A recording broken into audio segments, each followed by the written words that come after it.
네, 오늘은 예수님의 12제자 중에 야고보와 요한에 대해서 한번 묵상해 보고자 합니다. 야고보와 요한 이야기를 잘 들으시고 이 새벽에 두 가지 기도 제목 가지고 함께 기도했으면 좋겠습니다. 야고보와 요한은 아버지가 같은 사람이었어요. 그러니까 둘이 형제입니다. 아버지 이름이 뭐냐면은 세베대.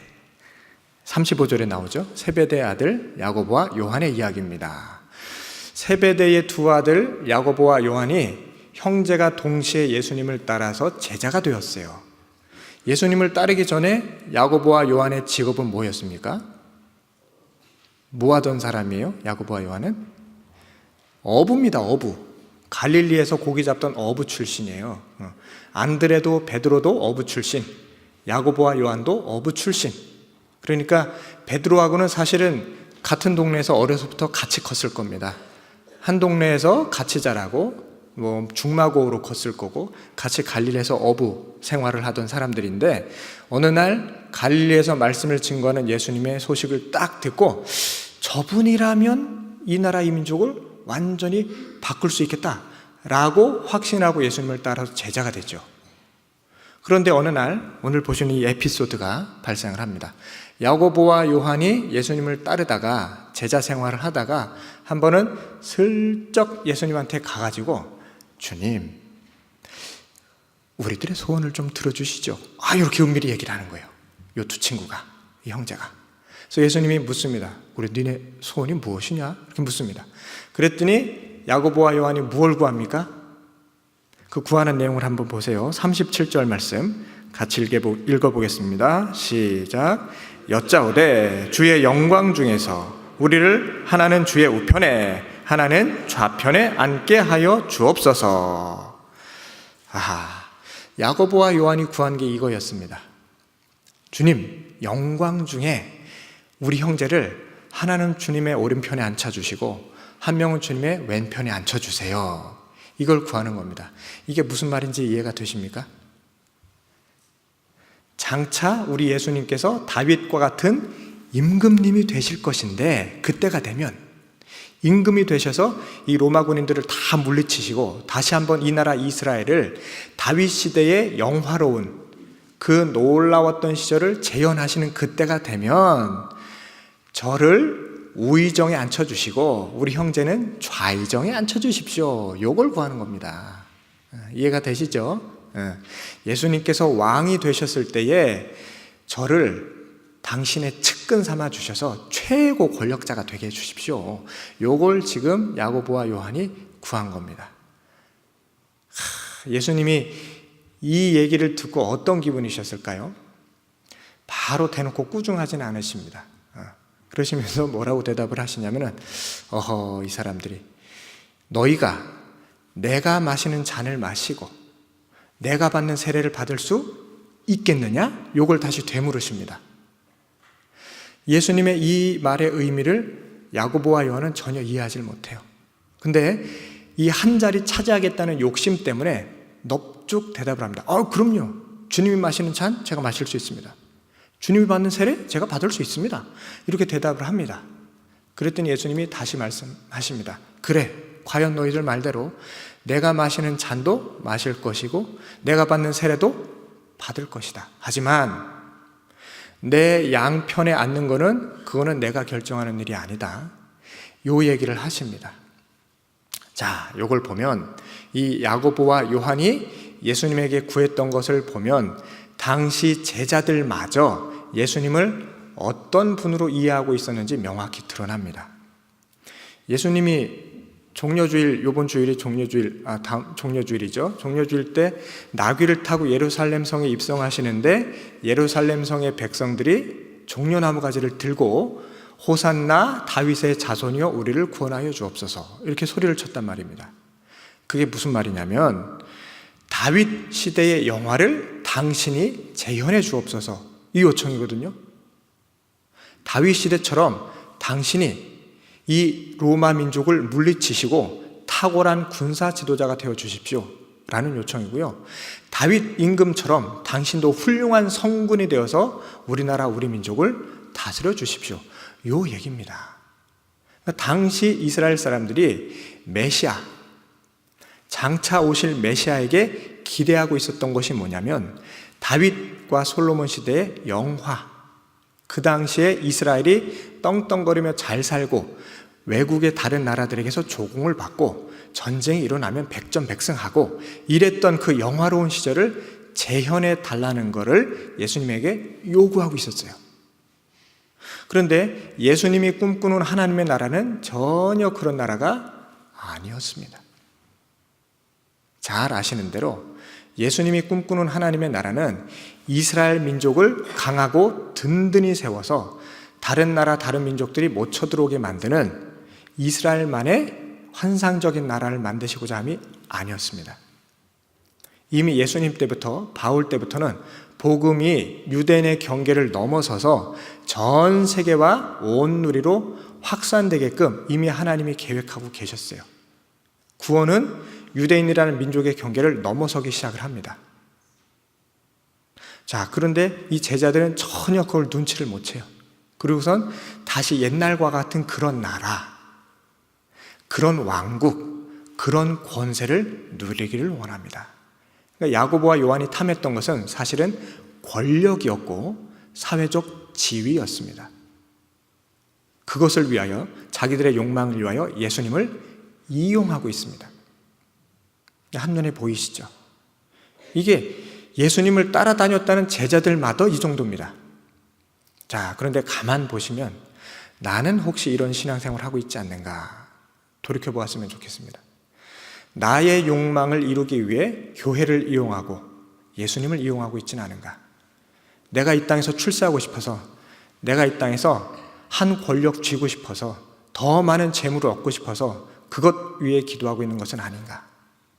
나 자신을 돌이켜보았으면 좋겠습니다. 그래서 이 새벽에 이렇게 기도하기를 원합니다. 하나님, 헛된 것 구하지 아니하고 참된 것을 구하게 하옵소서. 이렇게 기도하시기를 바랍니다. 세상 것 구하지 아니하고 하늘의 것을 구하게 하여 주옵소서. 이렇게 기도하기를 원합니다.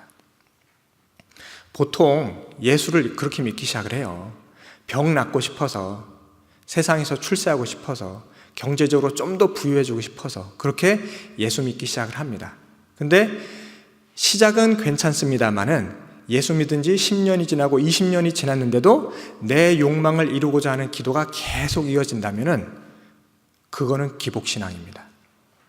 그거는 바알 숭배와 다름이 없습니다. 바알과 아세라 숭배가 뭐냐면 내가 이 땅에서 잘 먹고 잘 사서 부유해지는 거거든요. 그게 기독교 신앙의 본질이 아닙니다. 기도는요, 내 욕망을 이루기 위함이 아니고 내 욕망을 접고 하나님의 섭리를 나를 통해 이루고자 하는 게 기도입니다. 그러니 기도에 주객이 전도되지 않도록 늘 유의하시기 바랍니다.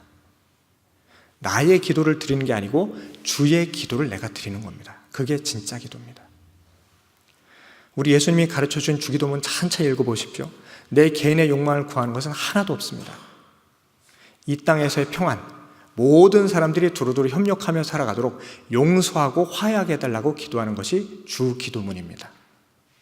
그래서 이 새벽에 간절히 기도했으면 좋겠습니다. 하나님, 개인의 속된 욕망 다 내려놓게 하시고 하늘의 참된 것만을 구하게 하옵소서. 이렇게 기도하시는 저와 여러분 되시기를 바랍니다. 자, 한 가지가 또 있습니다. 우리 야고보와 요한이 성경을 읽다 보면 별명이 나와요. 마가복음 3장에 보면 보아너게다. 예수님께서 지어주신 별명입니다. 야고보와 요한을 바라보고 어허, 이 사람들 보아너게네 이렇게 말씀하시는데 그게 무슨 뜻이냐면 우르의 아들, 천둥의 아들, 우르의 아들 이 뜻입니다. 아마 야고보와 요한이 성격이 좀 과격했던 것 같아요.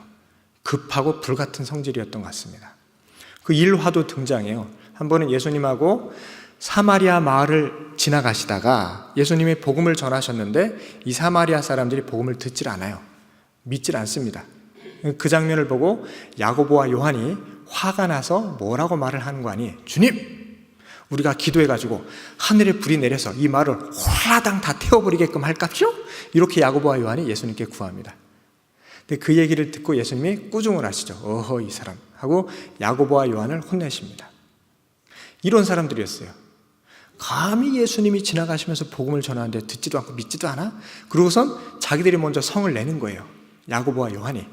그러다 보니까 예수님이 보아너게다, 우르의 아들이다, 참 성질이 불과 같구나, 이렇게 별명을 붙여주실 정도였습니다. 그런데 이 야고보와 요한이 초대교회 때 어떻게 변하는고 하니, 야고보는요, 오늘 예수님께서 네가 나의 잔을 받고 나의 세례를 받을 수 있겠느냐? 라고 할 때 야고보와 요한이 예! 라고 대답하죠. 야고보가 12제자 중에 최초의 순교자가 됩니다. 사도행전 12장을 보시면 초대교인 중에 최초로 순교하신 분은 스데반 집사님이고, 사도행전 7장에 나오고요. 좀 더 뒤에 12장에 가면 제자 중에 야고보가 제일 먼저 순교당합니다. 헤롯 임금이 붙잡아다가 참수를 해요. 그러니까 제자 중에서 처음 죽으신 분이, 돌아가신 분이 야고보입니다. 그러니까 야고보가 자기가 예수님 앞에서 호언장담한 대로 정말 주님의 잔과 주님의 세례를 받아요. 맨 처음으로. 자, 이제 형제 중에 요한이 한 명이 남았죠. 사도 요한은 12제자 중에 가장 오래 산 사람입니다. 자기 형제 야고보는 제일 먼저 순교했는데 이 요한은 가장 늦게까지 반모 섬에 유배 가서 살면서 뭘 하는고 하니 편지를 써요. 그 편지가 요한 1, 2, 3서입니다. 그리고 예수님을 기억하면서 복음서를 써요. 그게 요한 복음입니다. 그리고 하나님께서 사도 요한에게 환상을 보여주세요. 마지막 때 일을 기록하게 하십니다. 그게 바로 요한 계시록입니다. 그러니까 사도 요한은 요한복음, 요한 1, 2, 3서, 요한 계시록, 이 신약 성경에서 큰 비중을 차지하는 편지와 묵시록을 기록하는데, 요한 1, 2, 3서 내용을 읽어보셔서 아시겠지만 가장 대표적인 문장이 뭐냐면 하나님은 사랑이시니라, 이 말이에요. 이게 사도 요한이 오래 살면서 깨달은 바가 바로 그것입니다. 하나님은 사랑이시니라. 잘 돌이켜보세요.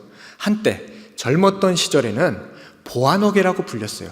우르의 아들이라고 불렸습니다. 성질이 너무 급해서 예수님의 말씀하시기 전에 자기들이 먼저 막 뛰어들어요.